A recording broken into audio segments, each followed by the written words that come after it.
Hello and welcome to Guild Wars Players News, the podcast where we take a look at Guild Wars game series news and talk about content on our site, Guild Wars Players. I'm Sithrith, and today we have Draculetta. Hey everybody, how's it going? And we have Athelros. Hey. So this week, we did not get a new profession specialization revealed, unfortunately, but we did get something else revealed. On May 19th, we did have an update to the game. This usually happens because we get new stuff in the gem store, etc. But this week was a little special. Now, over a year ago now, actually, a little something happened to Lion's Arch. It was not great for Lion's Arch. Lion's Arch kind of got burned and destroyed and mostly turned into rubble. And it's kind of the state it's been in for, mostly the past year or so. And people have been looking forward to it being rebuilt. Well, finally now, apparently, the architects have gotten their plans underway, and construction has finally started, and we have started to rebuild Lion's Arch. Now, if you go into Lion's Arch, it's going to look different than it did last week, because there's all sorts of scaffolding going up, there's building supplies everywhere, there's all sorts of stuff. Basically from the patch notes it says, the rebuilding effort has begun. Please tread carefully around the construction zones and try to respect the workers as they transform our beloved port into something new. Planning has taken much time, as the architects have had to work through many engineering and architectural challenges before agreeing on the final design of the city. Thank you for your patience and resilience during this difficult time. Together we'll make the new Lion's Arch a metropolis for the ages. From Ellen Keel. So, yeah, the Captain's Council has finally kicked it into gear and started working on this. It's really cool because they've removed a lot of the rubble from Lion's Arch, and, excuse me, and basically now they've also had a poll put up on their site where you can vote on names for new places in Lion's Arch. New plazas, renaming the lighthouse, stuff like that. There's quite a few options to choose from, and so it's pretty cool. I think everybody's really looking forward to Lion's Arch coming back up, and they said that sometime in the next couple of months, one day you'll log in and Lion's Arch will be restored to a new glory. I'm wondering if they can have some way of seeing it, like, in its destroyed state. Because I think currently you can't see it before it was destroyed, the time. Right. Yeah, Unless you can't see how it was before the end of Season 1. Yeah, which kind of sucks. Except videos, of course. I feel like they won't make it so that you can see destroyed Lion's Arch. And I think it kind of hurts them a bit for people not being able to see, because then you can't really experience the full spectrum. Yeah, you can't really experience the full story of it. Right. You kind of feel isolated. I agree with that. I feel like it's kind of hard to pull off well. This kind of thing where you have different instances of the same map in different parts of its own timeline. I think that's kind of difficult to pull off without confusing people sometimes. But I mean, I feel like they should include a way to go back to Season 1 and experience like the story of Season 1 somehow. I feel like seeing Lion's Arch in its ruined state isn't really going to be... I don't think it will really add anything. Like, yeah, it would be nice to be able to experience the story and stuff, but I don't think it's quite as important. And it is too bad that we can't go back and see Lion's Arch how it was before it was destroyed. I am sad about that, but again, I can't really see a way for them to make it work without being kind of awkward and confusing. But I am looking forward to the new Lion's Arch that we'll see, and then which will maybe get destroyed again at a later date, because that seems to happen to Lion's Arch a lot. So besides Lion's Arch, there's also a couple other updates we got, some bug fixing. So one of the things that I noticed is that PvP daily achievements got updated. Previously, it was just like PvP Defender, PvP like point capture type related achievements, and then there was always 2 PvP dailies that were like Ranger winner or Guardian winner, just single profession wins. But now they've updated it so that it is actually 2 professions. So it's like the daily will be Ranger or Necromancer winner, or Engineer or Thief winner. So if you don't play just those 2 classes, it's not like you have to wait ages for your class to show up. It's much better, I think. Mm-hmm. Well, yeah, that does make a lot more sense now, because it at least it gives you more options to maybe try to finish that daily off at least. Right, Yeah. exactly. That was the thing. Like before, I'd get two of the dailies like within one match, no problem, and I'd always end up having to go to PVE or something to get my third daily because I just didn't play those classes a lot that were up or something. And I felt like Necromancer Winter was not up very often, except for recently it was up like 3 days, which is kind of weird. At the risk of being contrarian this episode, I'm Isn't that not just really. I guess. I'm not really sold on this. Well, I mean, the new daily stuff has been out for a while now, I think. At least a few months. I'm not really sold on it compared to what it was before. It still feels like you're doing the same ones, like, too much. I don't know. Yeah. Especially for PvE stuff. Like, it They're feels very like worse formulaic. than it was before, yeah. Yeah, Like, the I login can see stuff is that. cool. That's fine. It's just the dailies feel like less satisfying than they were before. Right. Yeah, I can see that. I mean, I don't know. I wasn't super invested in the previous system of dailies, I guess. So I don't know. I don't think the new system is better than the old system. I just think it's just kind of there. It's just another different iteration, I guess. I'm not really super into either way, I guess. But yeah, the daily logins are good. But I do like that this change happened. So obviously they are working towards like tweaking them. So that's good, I guess. They're not just set in stone. Yeah. Hopefully they can work on the PvE side of it a bit more. Because there's Yeah. a lot of different things you could add as a daily. Definitely. All right, and there's also some stuff that got added to the gem store, but we'll hold off on that because that is Drek's domain. But one thing that I thought was funny was last Friday, Mel posted on our site a post called Lines Art Speculation from Point of Interest Livestream, and this was from looking at the Reaper live stream that they did Friday. There was some brief shots of a Reaper in Lion's Arch, and this was before the update, obviously. And but since it's their special in-house beta client or whatever, Lion's Arch was updated, and so Mel was speculating that we're going to get a Lion's Arch update soon. And lo and behold, this week we got a Lion's Arch update. So good job, Mel, for pointing that out.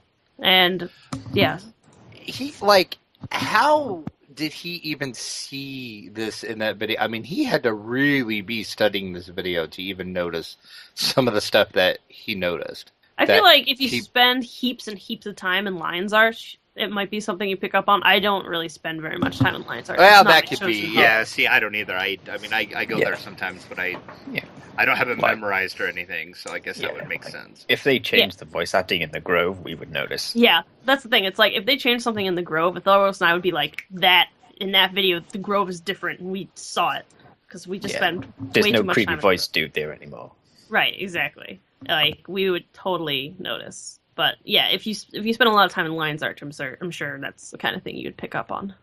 But yeah, so last Friday they did do the Reaper live stream for Points of Interest. It was very good. I really enjoyed it. It was cool seeing the gameplay. And this week, the Ready Up live stream, which is like the World v World PvP version of their weekly-ish live stream thing, is going to be showcasing some World v World updates that they're working on for Heart of Thorns. Thorns. I'd put effort in for that one. Not thrones, thorns. The pause is important. It's important. Also, I almost wrote Heart of Thrones while writing the title of this article. But yeah, so World v World upgrades in Heart of Thorns. They're changing the upgrade system and the ability system a little bit. I don't really World v World at all, so I don't really fully understand how it's different from what's up now. But they've removed the supply cost for upgrades. Supply holds and supply shipments will be smaller. No more gold cost for upgrades. Each shipment from a Doliac caravan will reduce the remaining time by a set amount. Higher tiers take longer to upgrade than lower tiers, which I guess makes sense. Upgrading to the next tier now happens automatically over time. That sounds good. Yep, sure. And ability system changes. They're reducing the total number of ability ranks of guard, killer, and defense against guards from 10 to 5. Supply Master and Mercenaries Bane lines remain at 15 points. they've kind of changed a whole bunch of stuff. But yeah, I don't really World v World, so it doesn't really I don't really fully understand the implications of this. But if you do World v World, there's a whole very detailed blog post, and tomorrow on the Ready Up live stream from the Guild Wars 2 official Twitch, they will be doing a full video discussion about it, and they will be showcasing some Dragon Hunter PvP. And apparently they're going to be doing this new segment on Ready Up live streams, which is like every other week. So like every other week is Ready Up, and then the next week is Points of Interest. Points of Interest is like the general PvE one. But they're going to be doing a new segment in Ready Up where they try out builds that people have been theory crafting, I guess, based on the specializations. So that's pretty cool. I'm probably going to have to watch those. Screenager in the chat about World v World says, so the thing with the changes are really impactful that they reduce the barrier to entry for World v World for players that don't play much. So that sounds good, yeah. It's generally made things easier to understand how upgrades work and made the whole system fairly automatic. So yeah, that sounds good then. Maybe I will get into World v World more. Hopefully. We'll see. So Drek, what's going on with the gem store this week? Well, there is not a whole lot, actually. Basically, the biggest thing in the gem store itself is the Snow Owl mail carrier. That is 350 gems. It's kind of a cool-looking little owl that will bring and take your mail, if you're into the little mail carrier things. Also, in the Black Lion chest, they made some changes to that, and also the Daydreamer's weapon is the skins are now available. Those are 1 ticket each, so you get those from the Black Lion Trader, of course. So you can't find them in the gem store. You will need the Black Lion tickets to get those, or lots of gold on the trading table. Exactly. They're kind of cool looking though. Yeah, they match the Daydreamer's finery outfits that came out a couple weeks ago, and the problem is that I have with them anyway is that they're very gold and green, and you can't really change that, but like you can change the outfit. So I don't know, unless you're using the default outfit colors, it's a bit weird. I mean, I'm sure there's outfits that are not the Daydreamer finery and armor that's not related to that matches with it, but I mean, it's just not my thing. Yeah, I mean, it's okay. I kind of like the green color. I mean, the green color is really cool, but kind of a nice green color, and it's got that, like on the shield that has like the face that looks pretty impressive that you would have on a shield, but yeah, meh. Also, they made a couple changes to the Black Lion's chest, as I mentioned previously. Brand new, you can get a chance to get the Raven mail carrier or the Parrot mail carrier. I really want that Parrot mail carrier. I do too. It looks so cool. I love those. I don't know if anybody's noticed this, but there's like all these random parrots in game. Like there's toucan-like parrots, and there's like cockatoo-looking parrots. They're all over the Morgan spiral jumping puzzle, but they're also all over like Lion's Arch and stuff. There's all these parrots everywhere. I wish I could have one as a mini pet. That'd be super cool. Hint, ArenaNet, if you're listening, probably not, but maybe. Parrot mini pets, please. But I'll settle for a parrot mail carrier, I guess. And they removed the Minis 3-pack from the drop table. They also changed the Chaos weapon set in the Black Lion weapon trader from 1 ticket back up to 5 tickets. And they removed the Tormented weapon sets entirely from the Black Lion weapon trader. So you can't even get them for 5 tickets. You have to get them from the trading post, and because of that, they're super expensive now.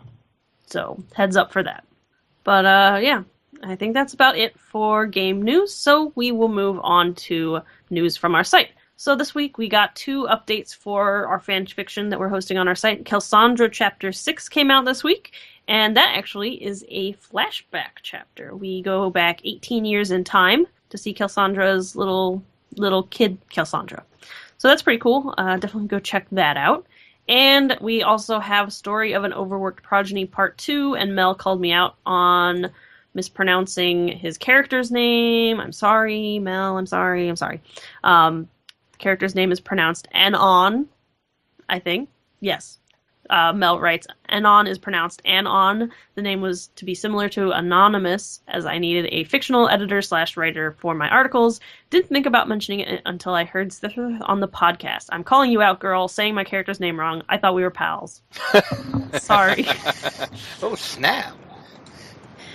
Yeah. So this is the story. This is part two of Anon's story, and yeah, it's the continued adventures of a young crew member, Asura. So go read that. We've got all sorts of fan fiction going up, and if you have fan fiction or any other kind of guides or anything else you'd like to contribute to our site, just email us and we can talk about it. We're always looking for more contributors to Guild Wars players, whether written or whatever.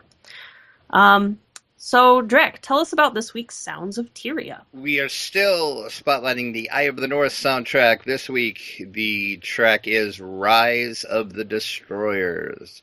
Which sounds pretty epic. And if you listen to the song, it is very, very epic. It starts out very slow and kind of menacing, and then it's just a bombastic bombardment of drums. Nice. And then just everything breaks loose, and you can kind of picture a battle in your head when you listen to it. And as I said in my article on this, I really can just imagine listening to this song. You can just see in your mind's eye the destroyers coming up out of the ground, ready to just destroy everything, and you just having to fight to try to stay alive. It's just another one of those great Jeremy Soule songs that just kind of suck you in. So next week, we will still be on Eye of the North for one more track, and then we're going to head over into Guild Wars 2 for a while. Sweet. All right, so this week's video spotlight, since we had these Lion's Arch updates, seemed fitting to have the video spotlight be a spotlight of these new updates. So, Tharos, what's going on in this week's video? This is a video from Kobold Art Gaming. And this kind of just gives you an overview of the current changes to Lion's Arch, which is obviously in the process of being rebuilt. Mm-hmm. So it kind of shows a good Vista sort of style of showing all these different parts of it that are being done. Particularly the one wall, which has a ton of people working on it, and it looks like quite interesting at the moment. Mm-hmm. Pretty good video of showing that, if you are not able, for whatever reason, to go visit it yourself. Mm-hmm. Yeah, so it's pretty cool. One thing I thought was really interesting is that they have people like actually welding on the walls, and like their little welding torches light up and everything. It's pretty detailed stuff. Mm-hmm. Yep.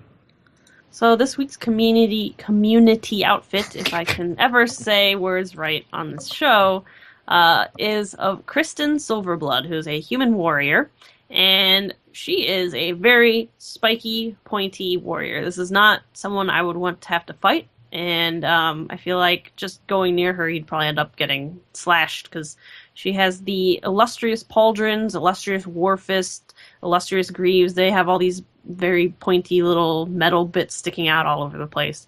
Very, very pointy. So she looks pretty great.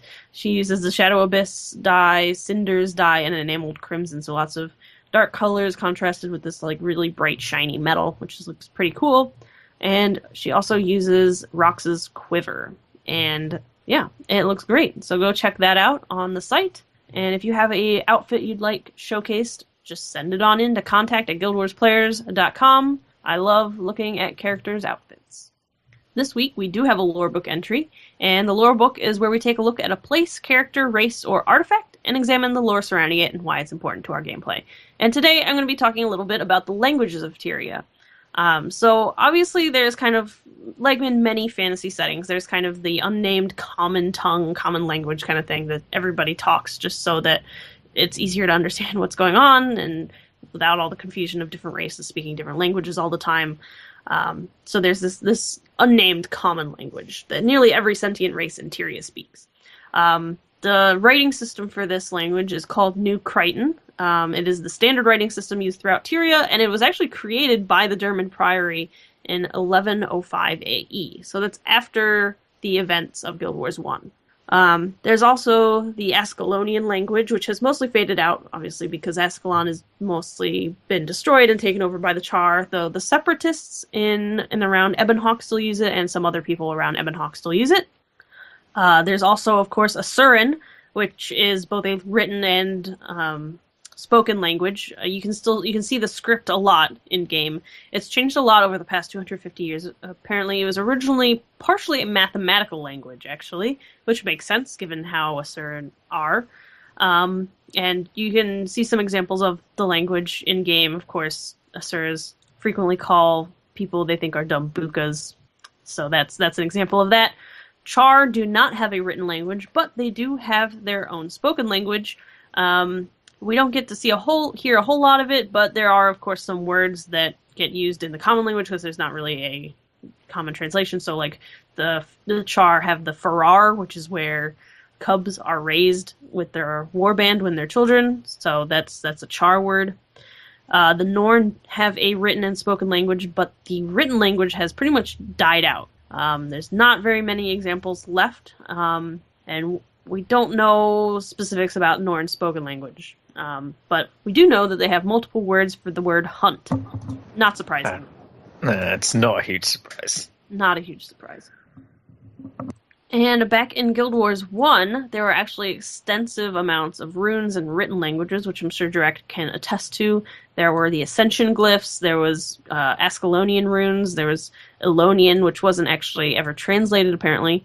There was Old Canthan, which people were able to figure out a whole alphabet and stuff for. There's Old Crichton, and even Mersat runes, among other languages.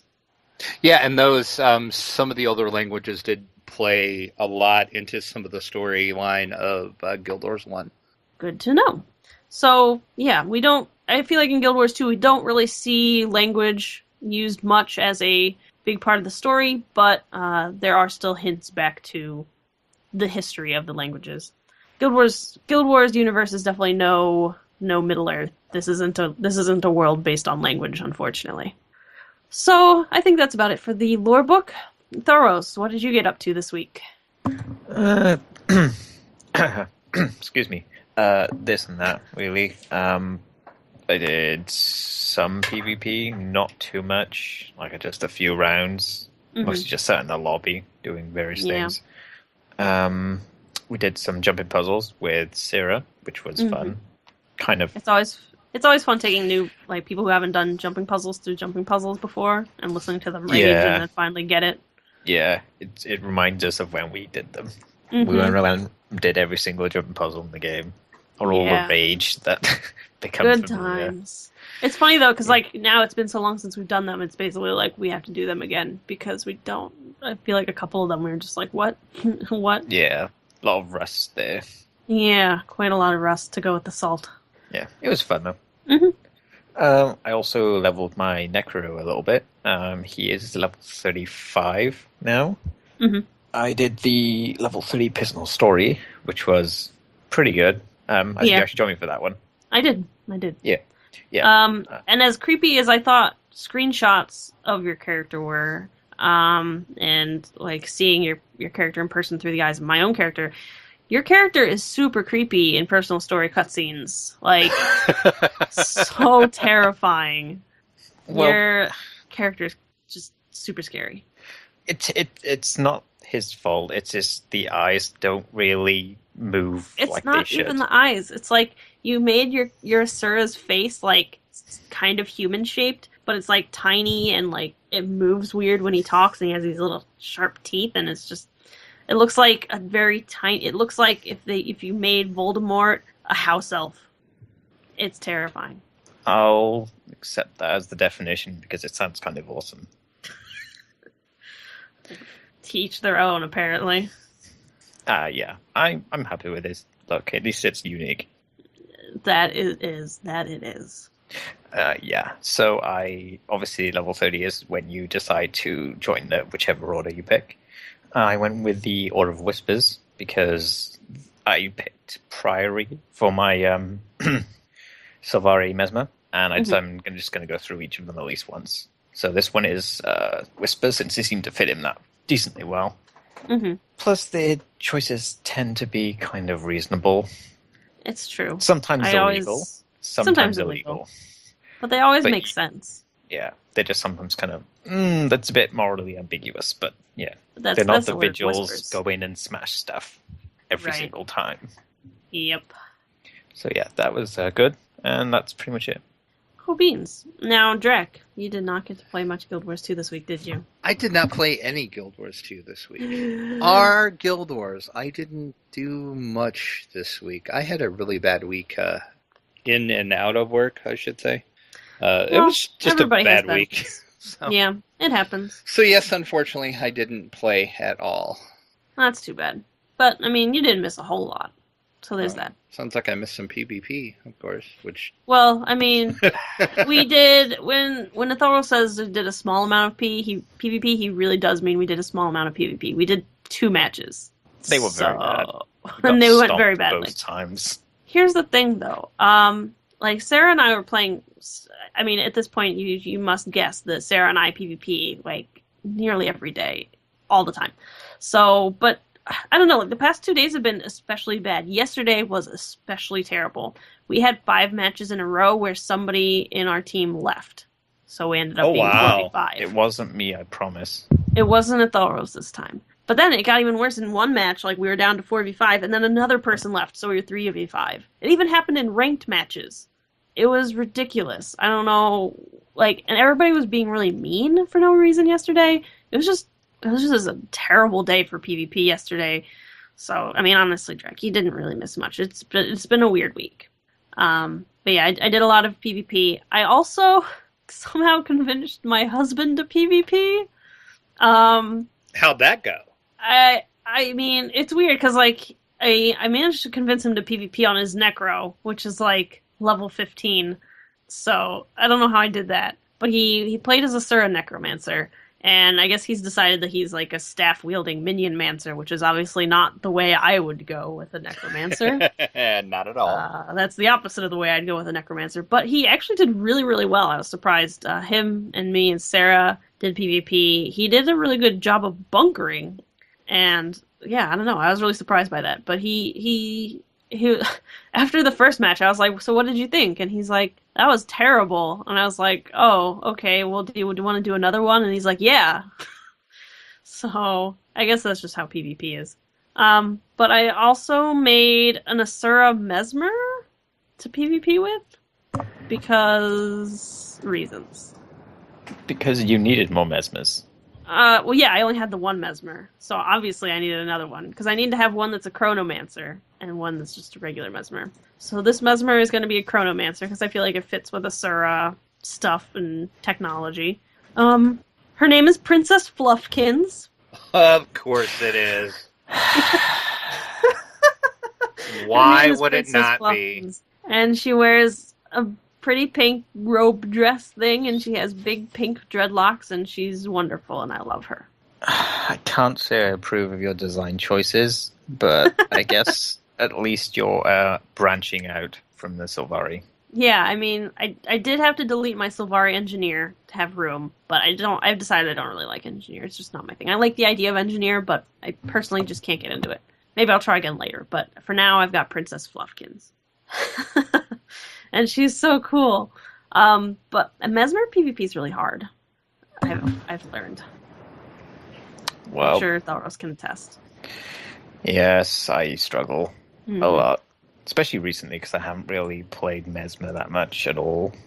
Yeah, so I've kind of, so it's kind of hard at the moment.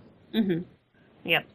On the PvE side of things, you're going to call me crazy, because it is crazy, but I've decided to start working towards my first legendary item, which is crazy, I know. I was complaining after I did Maudry, and I know I said I wasn't going to craft anymore, but here I am, making a legendary weapon. I don't think crazy would be the word I would use, but we can go with crazy.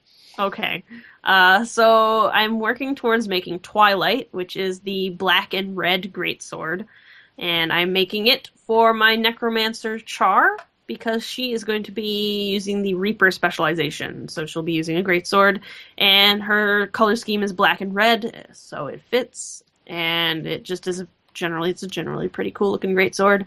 So I've started work on that. I've got my little notebook. I've crossed off 2 things on the list of things I need to make this weapon. There's a lot I got to do. Mostly, I think one of my biggest challenges is going to be getting the 250 of each kind of tier 6 crafting material.